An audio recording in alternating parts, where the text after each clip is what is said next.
Hello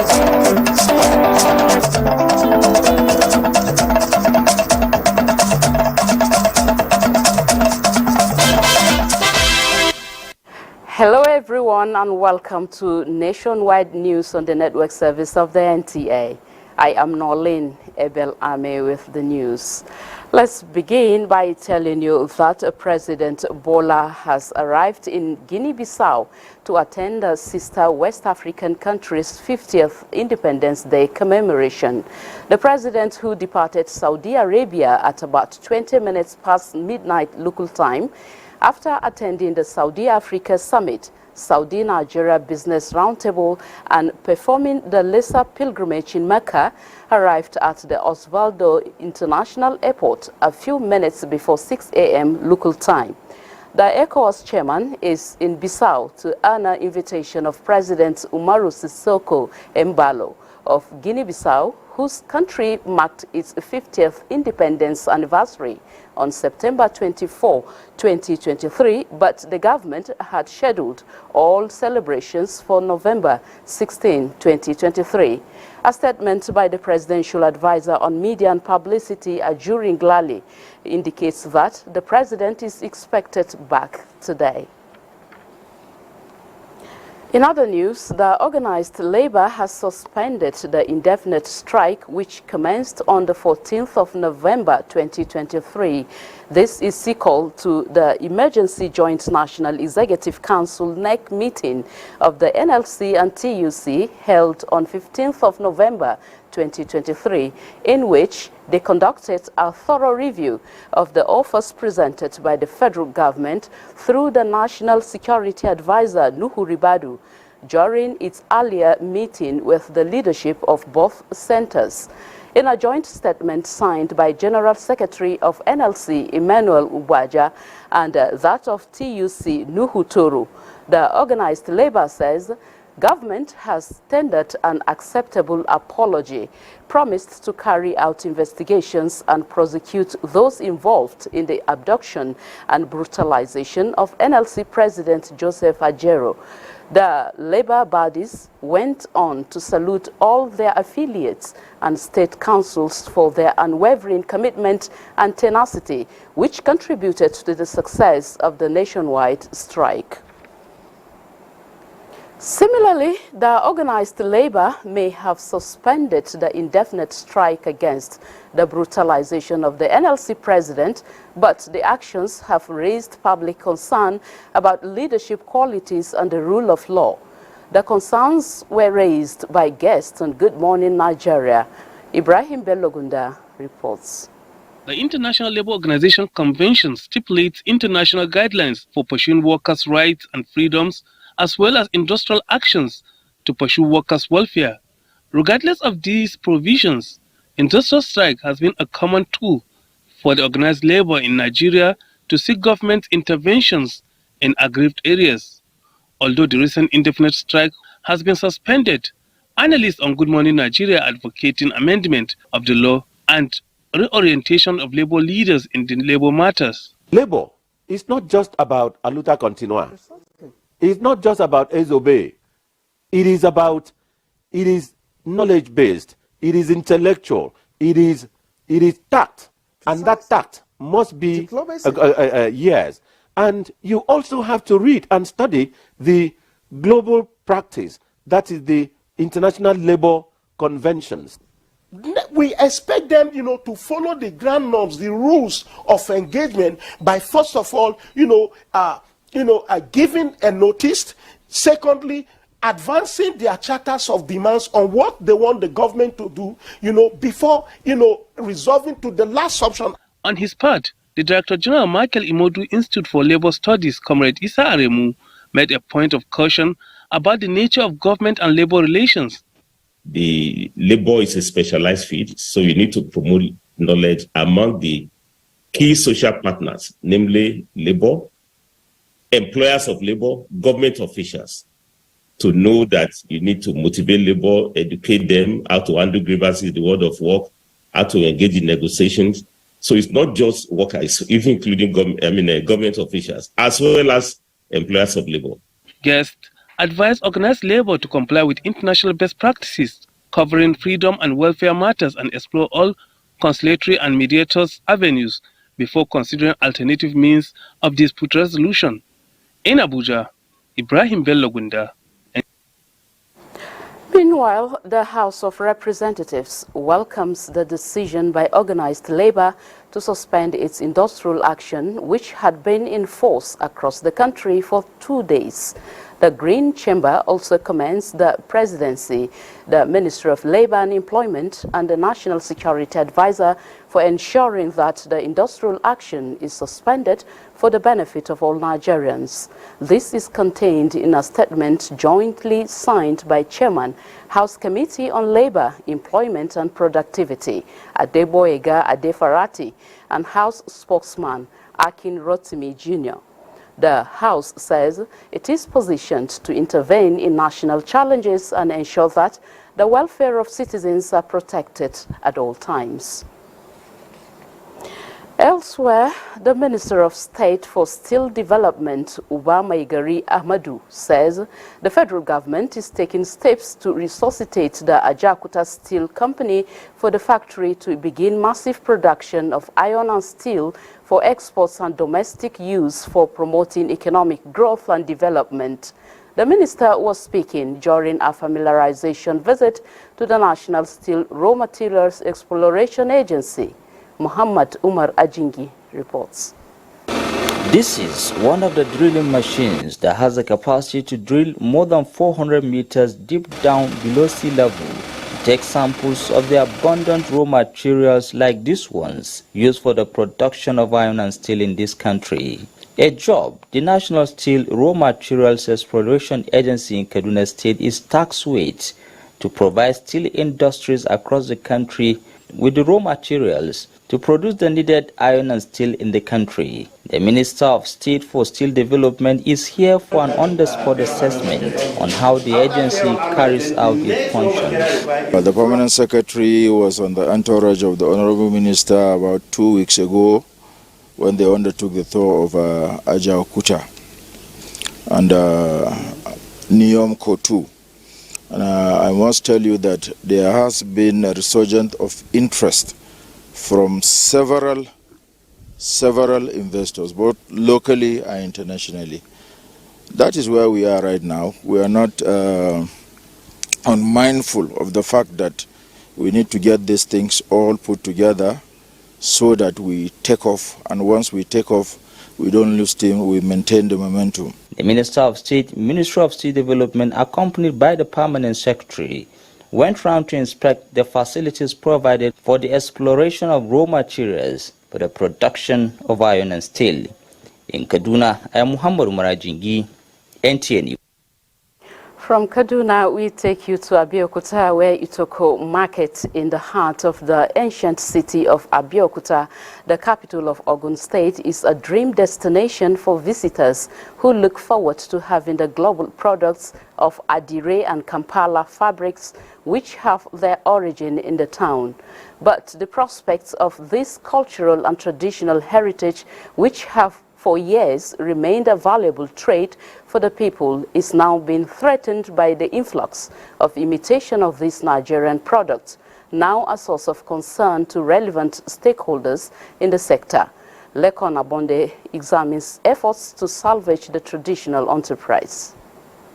In a trade and viable industry, the production, packaging and marketing of tie and dye fabrics known as Adire and Kampala, an age-long traditional and cultural venture passed from generation to generation in the ancient town of Abeokuta, has put the town and by extension Ogun State in the global map.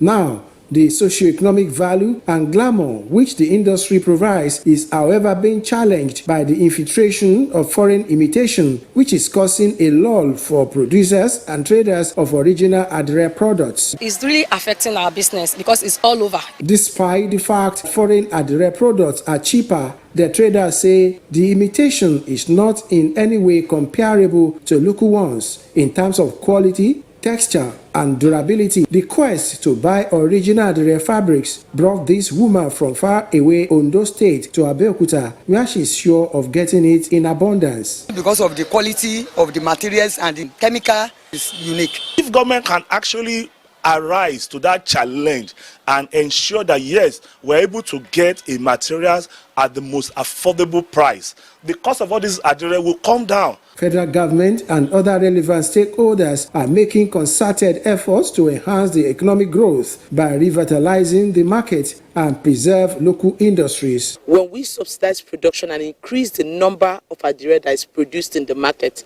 it will automatically phase out the ones which are being imported into the country. Ogun State government on its part made it mandatory for civil servants, school children and students to wear Adire at least every Friday to preserve the people's heritage.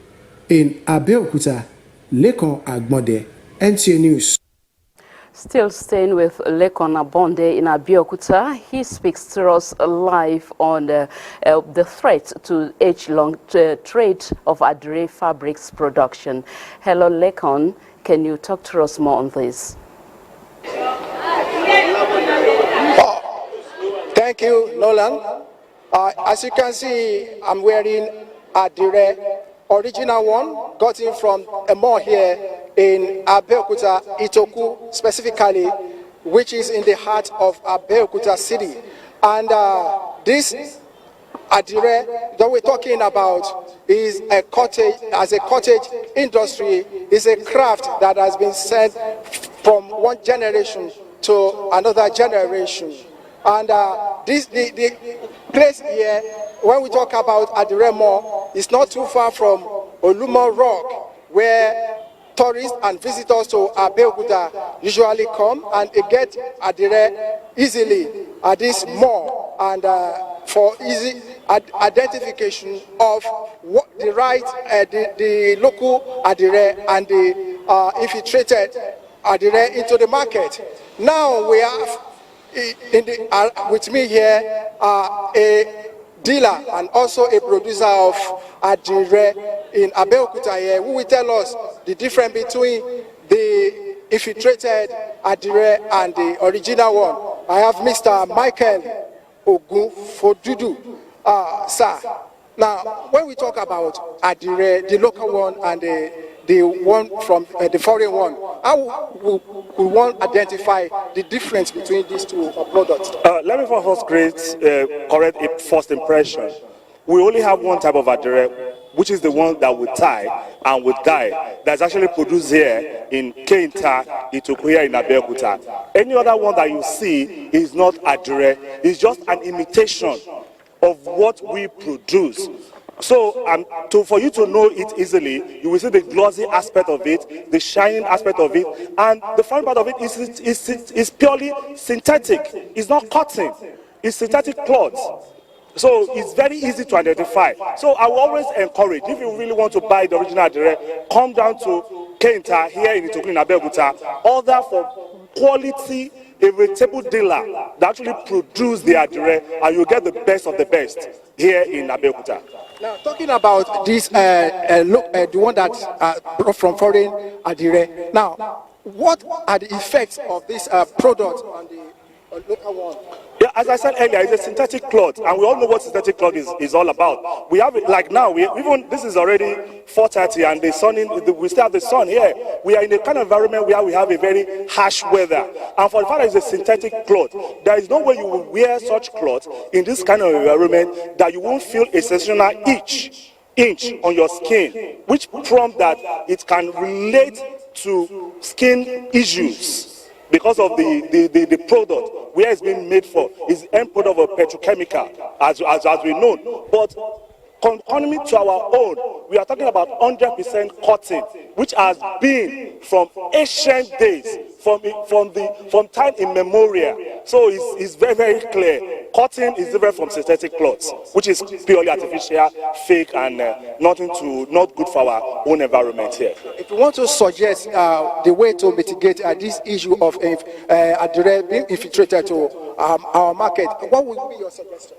To the people who are actually buying, I will always advise, if we all want Nigeria to actually produce, to be a great nation, to be a nation we can be proud of, let's patronize our own indigenous made, our own locally made adire. With that, we are feeding millions of people who are actually producing this cloth, who are actually the breadwinners of their home, and we are in the process, we are elevating the economies and situation of this country. And to the government, if government can actually help, because we know whether this thing is imported or is produced here, we know that it's actually affecting different homes presently. Millions of people who are actually producing these things, who are breadwinners in different homes, is actually affecting them. It's a threat to indigenous textiles in our country, which is the pride of any nation you can think of. Many people are saying it's China, but if China is not growing their country, how can it grow? So I can only appeal to government to make sure that, yes, they put stop to this piracy of imported adire. No, thank you very much. So when we talk about original, we should also understand it comes from the origin, and the origin of adire is here in Abeokuta. I'm from here. Lekon Agboda is my name. We'll go back to the studio. Thank you. Thank you very much, Lekon, and I will be expecting the original copy of my own. All right, let's shift our attention to food production now. Nigeria is to benefit from $4.1 billion global environment facility under the Food Security Program. The country and the Food and Agriculture Organization are to utilize the fund in boosting cocoa and palm oil production in the southwest and south-south geopolitical zones. Musa Aliu has details. As cocoa and palm oil output has been on the decline over the years, environmental factors such as deforestation, pollution and erosion are some of the challenges affecting cocoa and palm plantations. In response to this, Nigeria sought to participate in the G7 Food Systems, Land Use and Restoration Impact Program of the United Nations. The project is designed to transform Niger Delta's cocoa and palm oil production systems and landscape towards sustainability and resilience to deliver multiple environmental and social benefits. Nigeria joined the African Forest Landscape Restoration and is committed to restoring 4 million hectares of degraded land. These efforts must be upheld and sustained through developmental projects such as this. The first component will support the development of integrated landscape management system, while the second component would support promoting sustainable and inclusive cocoa and oil palm value chain. The project will have the opportunity to promote knowledge exchange. This will greatly transform Nigeria's food agriculture and production and ensure conservation of biodiversity hotspots while placing the landscapes of Niger Delta region on the path of sustainability. This workshop is aimed at acquainting implementers of the project on the focus and how the 5-year project will be executed. Musa Baba Aliyu. In a similar development, Governor Umar Namadi has received a comprehensive report on the sales of the subsidized fertilizer in the state by its committee, led by Senator Mustapha Makama Kiyawa, Chief of Staff to the Governor. The report indicates that more than 152 trucks of the fertilizer have been sold to the deserving farmers, while the remaining 48 trucks are being sold to the dry season farmers. Mohammed Musa Askira reports. Tafamaka Makiawa is the chairman of the hitherto ad hoc committee on the fertilizer distribution inaugurated in July 2023. The committee, in compliance with its terms of reference, blocked all chances of racketeering in the fertilizer sales across the state. This has made real farmers the only beneficiaries of the commodity, a development that availed the opportunity for farmers in the state to boost their production because of the availability of fertilizer throughout the wet season farming period. I can attest, any farmer that wants to buy fertilizer in the Gao said as far as 2023 wet season is concerned has gotten the fertilizer. Because the fertilizer is there, it has reached to all the nooks and the crannies of the state. Impressed by the capacity, integrity and diligence of the committee in the discharge of its duty, the governor has declared it a standing committee not just for the distribution of fertilizer but also for any other assignments that may emerge in the future. Committee is charged with this very serious responsibility, and very challenging responsibility, and very tempting responsibility. But I have never had a complaint that the members of this committee are conniving, the members of this committee are collecting bribery. I have never had that. I have never had a single complaint. The governor noted the committee is the best so far in the area of distribution of materials to citizens beneficiaries. From Dutse, Muhammad Musa Askira, NTA News.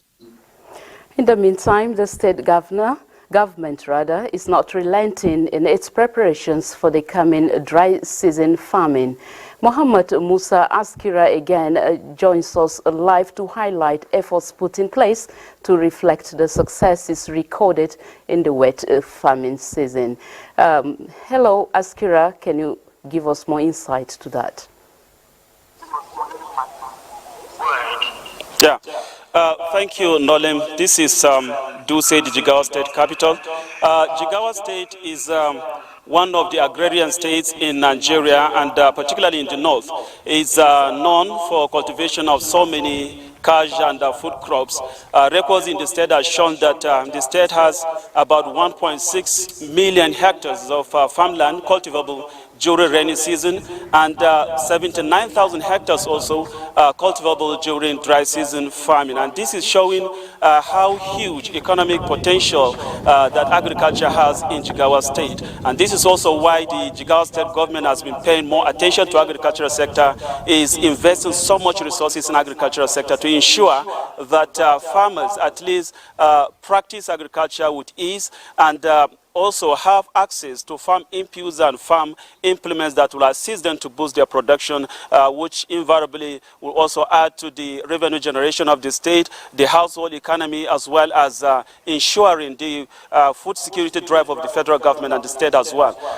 One of the critical challenges that farmers also have been witnessing over the years is that of lack of having access sometimes in some farm inputs such as fertilizer, for instance. Governments will always spend billions of naira to buy this fertilizer, but sometimes it will not trickle down to the real farmers because some middlemen or politically inclined farmers will come and hijack the process. They will buy them at the government subsidized price and take them to market where farmers will be going to buy at very exorbitant prices, and that is hindering the progress in the sector. But these governments, when it's come to power in 2023, just a few months ago, it has inaugurated committee prior to the launching of this year's fertilizer, inaugurated committee that will ensure that successful success is recorded in the area of distribution of fertilizer sometime this year. With me here is chairman of the committee on fertilizer distribution, Senator Mustafa Makama Kiawa, who is also the chief of staff to the Jigawa State governor. Sir, you have just submitted your report to Governor Umar Namadi a few days ago, for which he commended your committee for doing very well to ensure that fertilizer this year gets to real farmers in the state. How did you do that? What steps are the state government taking through your committee to ensure that farmers are the real beneficiaries of the fertilizer this year? Well, in fact, we have recorded a tremendous success in the distribution of fertilizer to the farmers during this 2023 wet season in Jigawa State. But the success we recorded arose from the very fact that during the inauguration of the committee, the executive governor of Jigawa State, Malam Umar Namadi, FCA, make it abundantly clear to all and sundry that he will not tolerate any sabotage as regard to the distribution of fertilizer to the farmers. He gave the committee a marching order that we must ensure that the real beneficiaries, the small-scale farmers and the large-scale farmers really access this fertilizer without any sabotage or hindrance from any interest group. So that sheer determination from the governor and the political commitment to ensure that the fertilizer reaches the farmers really help us to achieve this tremendous success. Because all those that were involved before in sabotaging the distribution of fertilizer in the state were for one. That thing is no longer, it will no longer be business as usual. You touch that fertilizer, you sabotage that fertilizer, and the governor and the government will definitely deal with you. And they heeded that warning. All those that were in the business of mopping fertilizer from the state and transporting it outside the state decided not to do that again. So the fertilizer really reached the real farmers. Sir, we understand that the fertilizer was meant for rainy season, wet season farming. Now there's preparation for dry season farming. Is there any plan by the state government to add, more of this fertilizer so that the dry season farmers will also have access to this subsidized fertilizer to boost their production? We have a very robust arrangement in place, similar to what we had during this rainy season. So we also have a very robust and elaborate plan and strategy to make the fertilizer available to the dry season farmers in the state. Okay, thank you very much. This has been the chairman of the Fertilizer Distribution Committee, and that's how much we can take from this. And Noleen, back to you in Abuja. Thank you very much, Askira, and a good step in the right direction there. All right, we shall be joining Hingino in Lagos for more stories. Hello, Hingino, you are on. Noleen. The suspension of the nationwide strike by the joint labor unions has continued to attract divergent views, with some Lagos residents describing the move as crucial in the quest to revitalize the economy. Michael Olaleye reports that some Nigerians, however, called for diligence on the part of labor if future industrial actions must be considered. About 8 weeks ago, the Nigerian Labour Congress and its affiliates won the agitation for the award of salary wage to workers to cushion the effect of fuel subsidy removal. A major success which Nigerians thought would put a break to issues surrounding workers than tooling, but defying the odd, another strike, although timely resolved. Lagos residents say, although labor unions have the right to protect the interests of the NLC chairman, but considering the economic cost of the strike, the suspension is timely. It's a good development that the strike has been called off so that our economy is limping, and so we need to nurse the economy back to a strong footing before we begin to. We can't even afford it. We can't afford any strike now. Another issue which generated divergent views revolves around the motive for the industrial action. If we are to embark on strike, it should be for a purpose. That is purpose of affecting, changing, influencing the economy, policies of government positively. I think the NLC have not really getting their drive, because what they just like they want to show their veto power. Doing that, it's just like they need to go and sit down, have a rethink, so that if they want to come out, they'll be able to figure something out. Residents say national interest is paramount in the face of any demand, and labor unions should always see industrial action as the last resort after meaningful dialogue failed. In Lagos, Michael Olaleye, NTA News. Talking health now, as technology advances, medical researchers have been tasked to explore available opportunities in order to come up with effective ways of tackling outbreaks of communicable diseases. Former Minister of Science, Technology and Innovation, Senator Adeleke Olorunibe Mamora, gave the charge at the opening of iChair International Conference on Advances, Innovation and Research by the Nigerian Institute of Medical Research in Lagos. Diana Ajali has details. Despite lessons gained from the COVID-19 pandemic and efforts to find long-term solutions to health challenges, as well as fast-track attainment of the Sustainable Development Goals, the world remains puzzled by evolving public health issues. I chair Conference 2023. This conference, with over 200 participants from within and outside the country, is seeking ways of addressing challenges in the healthcare sector, particularly that of research and disease control. In the quest for knowledge, it is unending. One thing that is sure is that you stand to benefit from research output. Governments at all levels need to continue to fund research. Issues raised at the conference include malaria pre-control, biomedical and innovation, oral health, among others. When malaria is there, transmission varies by the vector. The vector is not the same in different countries, in different areas. Control of malaria can be successful only if there is a full involvement of the population. Director General and Chief Executive Officer, Nigerian Institute of Medical Research, NIMA, emphasized that the three-day conference will be focusing on providing answers to the different healthcare challenges, improving research techniques, identifying the gaps, and possible solutions towards making the global health space safe for all. We believe providing opportunities for young people might probably give us direction of the kind of impact of research that we want.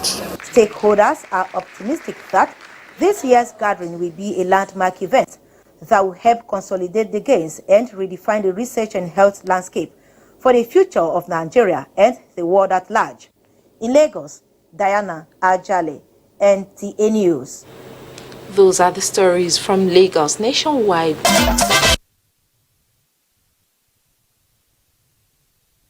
Welcome to Maiduguri. Good to have you join us. For university students to be worthy in learning and character, they must be free of drug abuse, and the only way to ascertain that is through periodic and random testing. This is the advocacy the chairman of the National Drug Law Enforcement Agency, General Mohammed Buba Marwa, took to University of Maiduguri as he rounded up his 4 days walking visit to Borno State. Maimuna Garba reports.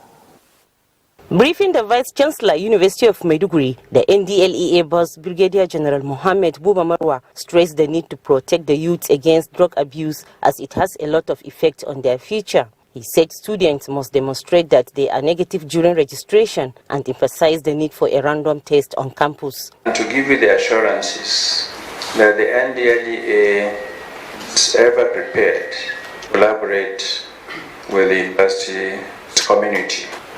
Mr. Chairman, sir, I want to inform you that we have deliberating with the Borno State Command of your agency here. The NDLEA delegation thereafter delivered a sensitization lecture on dangers of drug abuse and trafficking at the university. Meanwhile, the NDLEA chairman has unveiled a rehabilitation center at the state NDLEA office, where he commended Federal Neuropsychiatric Hospital Maiduguri for its support in reconstructing the center. In Maiduguri, Maimuna Garba, NTA News. A visit to Borno Special School Maiduguri by the State Commissioner for Education, Technology and Innovation, Lawa Abba has ignited excitement among the school community that is witnessing increased enrollment of students with special needs. Pauline Kujavana has details. It was a surprise visit by the Borno State Commissioner of Education, Science, Technology and Innovation, Lawan Abba to Borno Special School, where he too was surprised by the level of excitement his visit has ignited in the school. Arriving the school during their routine morning assembly, the Commissioner Lawan Abba encouraged the students to rise above their ability and challenges to assert the potential of their destiny. He expressed satisfaction with the increased enrollment of students in the school and challenged the school authority to do more, pledging government intervention in expanding the hostels and other facilities, including sporting equipment. The Commissioner presented a refurbished 18-seater bus to the school and warned against being used for personal concerns. At the beginning of this term, when we took over, we visited the school. I saw only 20 students, and I told you if the number improves, we'll also increase government intervention. I'm happy I have seen over 200 students today. In just a very short moment of fast time, we are able to receive a lot of intervention that is making the student happy. It's making them to have a comfortable way of learning. To show our appreciation to our Honorable Commissioner for the progress that we are getting in this school. Starting from this time, you have increased our feeding allowance and you have provided shoes, bag, school uniform. We are here to say thank you. Borno Special School Maiduguri runs instructions for the blind, deaf and dumb. In Maiduguri, Paul Nkujevana, NTA News. That does it from the home of peace. Nationwide continues with Noleen in Abuja. Noleen, it's back to you. Thank you very much, Ladidi. Let's look at politics now. The People's Democratic Party, PDP, says it will review Saturday's governorship elections in Bayelsa, Imo, and Kogi states as the exercise falls below expectations. This was part of the resolutions of party's National Working Committee's meeting in Abuja. Timothy Yusuf reports. It's the first meeting of the PDP National Working Committee to discuss recent developments in the party following the outcome of the November 11 governorship elections and other matters. Acting National Chairman of the party, Umar Damagum, conveyed NWC position. We have been doing everything possible to make sure that this party remain indivisible. Damagum equally revealed that the Deputy National Secretary of the PDP, Sekonji Koshedo, has been mandated to continue acting as the National Secretary of the party in view of the conflicting court orders trailing the office. In the meantime, the coalition of the opposition United Political Parties, CUPP, is urging the People's Democratic Party, PDP, and the Labour Party candidates in Imo State to approach the election tribunal and seek to upturn the declaration of Hope Uzodinma as governor-elect by INEC. That we call on INEC to invoke the provision on review of false declaration as provided in the Electoral Act and recalculate and declare the PDP winner. Meanwhile, some youth of Kogi State occupied the headquarters of the Independent National Electoral Commission in Abuja to declare their utmost confidence in the umpire. The youth enjoined opposition parties to desist from blackmailing the INEC, emphasizing that the good people of Kogi State stand by the mandate given to the duly elected governor. Timothy Yusuf. And talking education, in no distant time, secondary schools in the country will receive the desired attention and improvement both in quality assurance and infrastructure, a replica of the Universal Basic Education Commission. This is coming from National Secondary Schools Education Commission in a media briefing on the efforts by the present leadership to turn around the sector since assumption of office 4 months ago. Already with a roadmap on revitalizing the sector developed, advocacy visits to states who control over 80% of the secondary schools to have their buy-in to establish boards of secondary schools and audit of both public and private secondary schools, and enrollment have been carried out. Secondary schools in Nigeria, there is always a wide gap between what is stated in paper and implementation. As far as I remain the executive secretary, implementation will not be the problem. Like I told the All right, we apologize for the glitch there. And moving on the news, the Nigerian Meteorological Agency, NIMET, alerts public of an imminent haze that could affect horizontal visibility. The agency, in a statement, clarifies that due to strong winds, the dust in suspension could propagate to some states in the northern part of the country. It further says Katsina, Kano, Nguru, Jigawa, Bauchi, Gombe, Potiskum, and Maiduguri might witness the development in the next 24 hours. NIMET, therefore, implored the public to take necessary precautions, even as it advised airline operators to be abreast with current weather reports for effective scheduling of flights. Bilkisu Nuhu joins us from Jos Network Center with more stories on nationwide news. Good evening, Bilkisu. Noleen, and welcome to Jos. More than 3.7 billion naira has been earmarked for the rehabilitation and reconstruction of 6.5-kilometer Plateau Club to Bingham University Teaching Hospital's gully erosion sites in Jos North local government area. The report. The 6.5-kilometer project funded by the World Bank is to be executed within 30 months. It stretches from Plateau Club to Bingham University Teaching Hospital.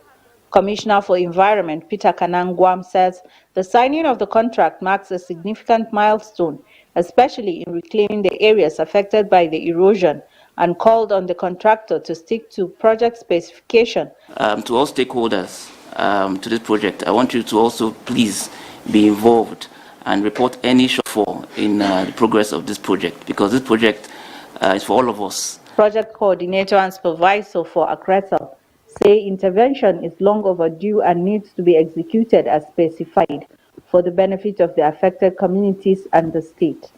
It's a reclamation of gully, which has been threatening lives for quite a long time. So we can't afford anything short from the contractor. The major scope of work that will be carried out by the contractor involves site clearance, earthworks, construction of check dams that will also help in controlling flow of water for irrigation purposes. We know it is a 30-month project, but I can assure you that we are going to deliver this project before 30 months. Abel, World Bank, making this possible, we give you thumbs up for that. Goodwill messages from other key players called on the contractor to execute the project according to international best practices. Industrial Training Fund ITF has given out startup packs to more than 200 youths for the 2023 National Industrial Training Skills Development Program. Caleb Gochin reports.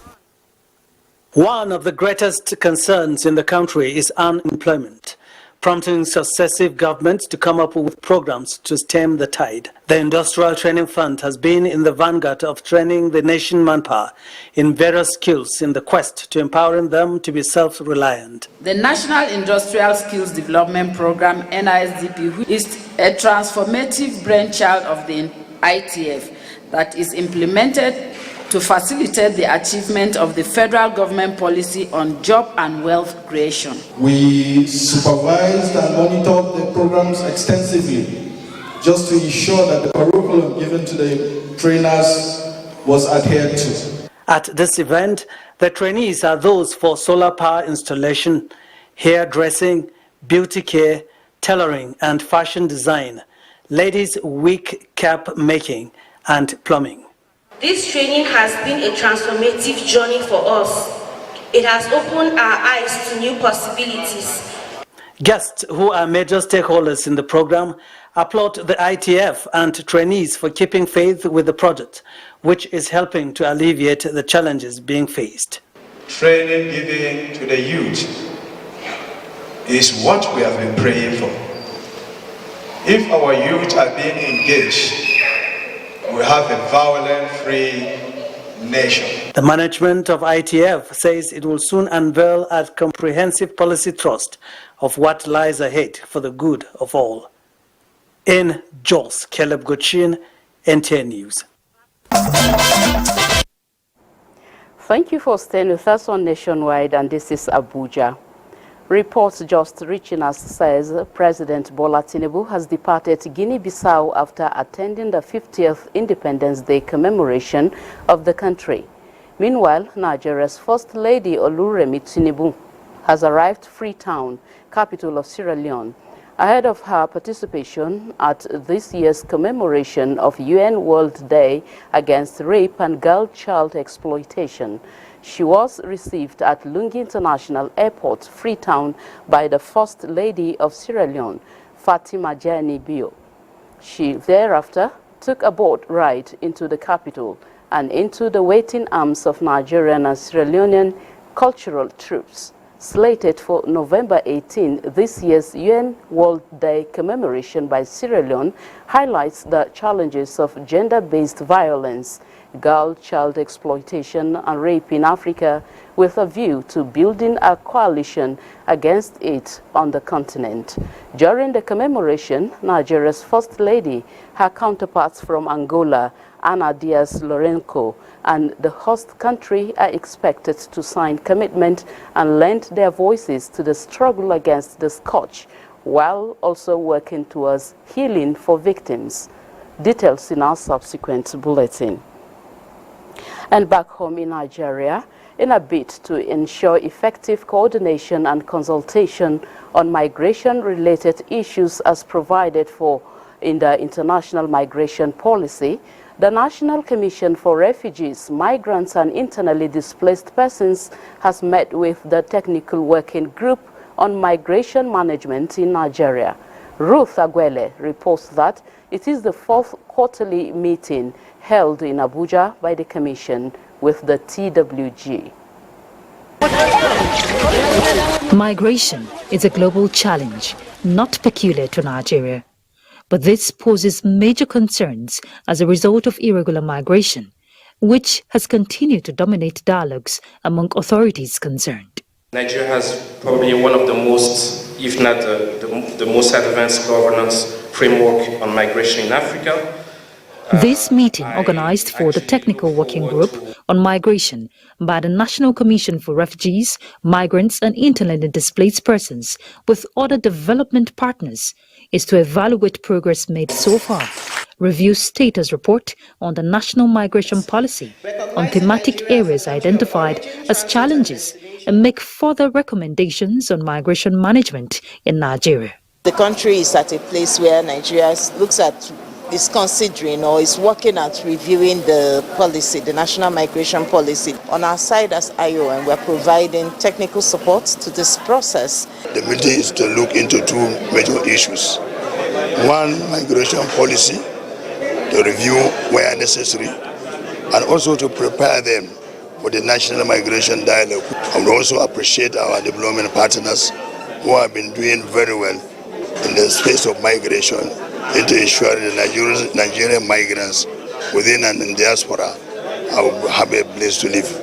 The Technical Working Group, which are drawn from various sectors, are expected to make informed decisions that will aid and fortify positive impacts of regular migration for sustainable development. In Abuja, Ruth Aguela, NTA News. And talking sports now, Super Eagles manager Jose Pizarro talks tough ahead of Lesotho Crackers. Details of this with Ayodeji Makinde.